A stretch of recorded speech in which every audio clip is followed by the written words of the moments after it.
Hey guys, Boone down south here. So it's been roughly a little over a year since I got my Bonafide RVR 119, and I've done a lot of changes to it and made some adjustments over that year, and I just thought I'd go through what I've done. Remember, I'm coming from a background and riding an SS127 for several years. I probably got it in 2018, I believe, and I still have one of them. I sold one of them when I bought this one. You know, I hear a lot of guys complain, hey, I want this, but I don't want to lose up the hatch, you know, that I'm going to lose with the SS127. But I kind of want to just do a walkthrough with you, what my setup is, so you can see what I'm doing. And I think I've kind of overcome the issues with the hatch issue, to be honest with you, because I got plenty of space on this thing. So stick with me, hit that like and subscribe, and we're going to go through this thing. All right, guys. First thing I did is very minor. These are Crescent CK1 bow pads, and I just bought those, installed them in, had to do a little trim job in there. I saw somebody else do this. It wasn't my idea. I thought it looked cool. It added to the touch. It goes right with the kayak. It pads that section up front, which I like. So that's just a little thing, nothing major. So next thing I want to tell you about is Anchor Wizard. So I've got the front Anchor Wizard here, all right? And normally I have it pulled up all the way, but I'm just sitting here.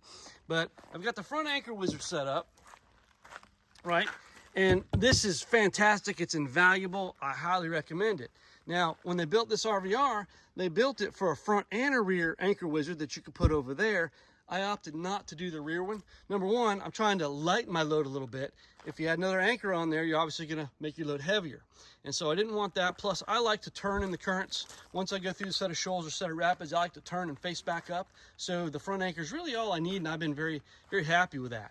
The next big thing, especially with this Anchor Wizard, the factory seat setup that you get, you're gonna bust your knuckles on it. There just ain't no way around it. No matter where you put your seat, you're busting your thumb, hitting that bar when you're turning. It's a real pain, okay?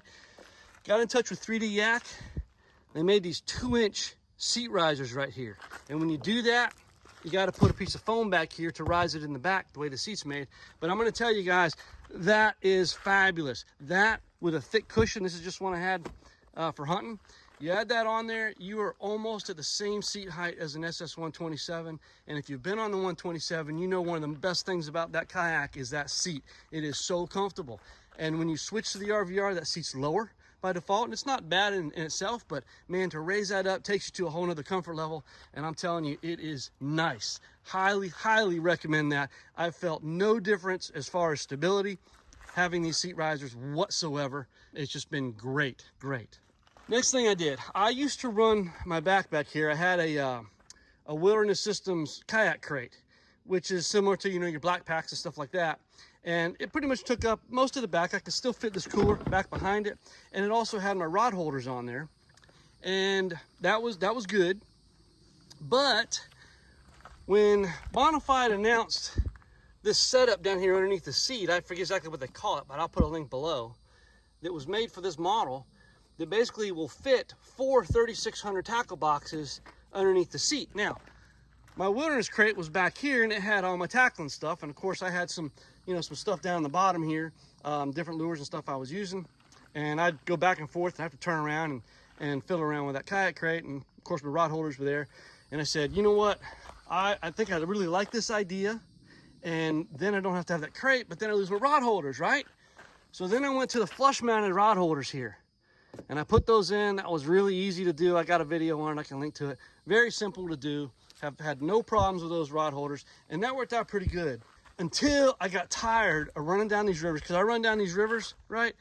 And, you know, you occasionally get under the trees and whatnot. And they catch your rod. And, man, a couple trips back, I just had such a bad run that I got hung up in so many trees, and the drag's coming off my poles, and I got 2 of them caught in the trees, and I'm trying to paddle back upstream in a hard current to get my rods free. And I said, no more of that. So Yak Attack came out with these Side Stage Pros, and I tried these out, and I got these, set them on here. They're adjustable, really super adjustable. And I'm gonna tell you what, man, I love it. I love it. Last trip I had no problems with trees catching my rods. It was great. Some guys like to put it on with the butt on this end going out the back. It's just whatever you want to do, man.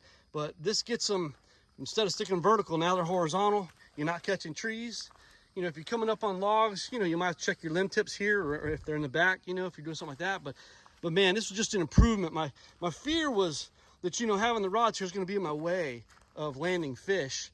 And my last video, I'll put a link to it. I landed one that was close to 5 pounds probably. And you know, they just weren't in the way at all. It was fantastic, you know. So I mean, I just love it. So that just solves all kind of issues, right? Of course, I got an old water bottle holder, you know, that I keep there. I do have two versions of this right here, the dry pod. This is just my basic dry pod when I'm running rivers.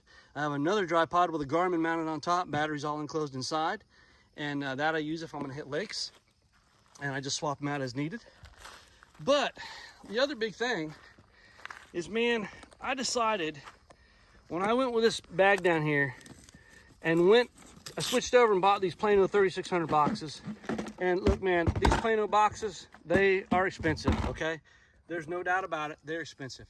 But I love them, man, I love them. They're clear, see-through, you know exactly what's going on. They don't fog up in here. They're sturdy, they're easy to open and manipulate. They slide right in here. And basically what I did is that forced me to say, hey, instead of putting all my stuff in the Wilderness Systems kayak crate back here and bringing so much more stuff than I needed, I just brought the stuff that I need now, right? And I still generally only fish out of 2 of those 4 boxes. But the other thing it's done for me is now I'm sitting in the seat. I just reach down below me, pull out a box, swap a bait, put a bait back in, right? And I'm not having to lean over my seat, reach all the way to the back here to get stuff. I really, really like it. All of a sudden now I don't need a Wilderness Systems crate anymore because I've got rod holders in the boat. I've got my rod stagers right here. I've got all my tackle up here. Man, I freed up this whole back section. You know, these holes now I'm using for an extra rod if I want. If I want to take a small rod, if I want to set here temporarily, if I want to just fish some live bait behind me with a rod and a rod holder. I'll put my net hanging in one of them. I'll put a pole in for a camera mount. But this frees this up dramatically. And, you know, I still put this cooler in here, and I take this, you know, if I want to have a lunch packed, or if I want to keep some fish, I'll fill it with ice and so forth. But I got a lot of room back here to stack stuff, right? I mean, plenty of room. I still have stuff up here. I usually carry a dry bag up here, right up in this vicinity, and I might have some other storage stuff up here. So I really do have plenty of storage now that I switched over to the underseat storage with the tackle boxes down here. Totally freed up this back end right here, and it's absolutely been fantastic. Now I do use the Wilderness Systems cart, and I'm going to tell you that thing is phenomenal. I can't say that it's the best thing out there for it, but since I've got it, I've loved it, have had no reason to change. It's worked flawlessly. I don't even have to put the straps on this thing, and I do make some long hauls on this cart with these kayaks, and that works for both this RVR and my 127. It works fantastic, all right? And I used to take that all apart, you know, and put it in the hatch of the 127. Now I've just been sticking it back here, laying it upside down, laying it right in here, and it's been no problem. And I got plenty of room, you know. So just kind of showing you some of the stuff. You know, this is one of the Bonafide catch boards. You know, they made it so it fits right in the slot, you know, so it makes it easy. It's not going to be wobbling around down there. So I did pick up that. I don't use it a whole lot because I'm not tournament fishing, but every now and then I want to see what I got back there. But and then, you know, I just got some tethers for some pliers, some braid scissors, some jaw catches, you know, sort of thing. I also have one of these Yak Attack paddle grippers here, Robo Gripper I think they call it, just to hold my paddle. So I slide the paddle underneath the front there and just latch it into here to hold it tight. And finally, the last thing to really show you guys is right over here. Here's my SS127. Normally I have it sitting on the trailer or sitting up off the ground, but this is the cover from Bonafide for the SS127. And the SS127 cover also fits my RVR 119. I have it on both. I've had them for a year. Been out here in the summer with them. These things have held up very well. Easy to take on and off. Once you know the trick, figure out which one's the front. But once you got that down, they work with a seat in place. Very good, very good. So guys, like I said, I mean, I've made changes over this course of the years I've been fishing this thing, and I think I've got this down to a well-oiled machine. There's only one other thing that I'm considering right now, and it has to do with space, storage, turning around kind of thing. Because like I said, I freed up a lot of this by not having to have a black pack system or the Wilderness Systems crate. By putting all the fishing storage up front, it just makes it so much nicer, so much easier. But the last thing I'm considering would be one of those cooler backpack type things that sit on the back of the seat here. Because if I did that, okay, then it's just right here behind my seat. I can grab my drink out. I don't have to turn around and get back to the cooler. It frees up all the space, right? All the space frees up. My lunch can be in there. A couple miscellaneous survival things can kind of be in this little pack back here along with my lunch. And man, that just saves all kind of space and reaching back and just, you know, just more convenient. So that's one thing I'm considering. That's really the last thing. I don't know of anything else that I'd want to do to this kayak. It's been fantastic now that I've kind of gone through all these iterations. That's where I'm at right now. I want to share that with you and just kind of let you see what's what. You know, it's been a year and I'm still loving this thing. So anyway, just want to share with you guys. Hit that like and subscribe. We'll catch you next time.